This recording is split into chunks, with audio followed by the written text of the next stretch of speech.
నమస్తే. Immunity power, రోగ నిరోధక శక్తి అంటారు.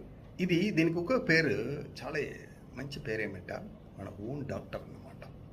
ఎప్పుడు ఇది మన శరీరంలో లేదు, మీరు ఏమైనా పోషాక్ నిండా ఉన్న ఆహారం, మంచి డయట్, ఇంపోర్టెడ్ డయట్, చాలా గొప్ప డయట్ తీసుకోండి, అది కూడా మీకు శరీరంలో పడదు. సెకండ్, మీ వాడే మందులు అది ఏమైనా ఉండని, ఆయుర్వేదం, Unani, homeo or modern medicine ఏమైనా ఉండని, మందులు కూడా మీకు శరీరంలో పని చేయదు. అన్నిటికీ చాలా ఇంపార్టెంట్ మన ఇమ్యూనిటీ పవర్తో పెంచాలి. దానికి ఏం చేయాలి? సింపుల్.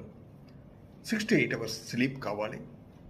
యూరిన్ మోషన్ డైలీ శరీరం నుంచి వెళ్ళిపోవాలి. ఒక పూట 2 పూట ఆహారం ఆకలైనప్పుడు నమ్మలి మింగాలి. నైట్ 7 తర్వాత తినేది, టీవీ మొబైల్ చూసేది తగ్గించేయాలి.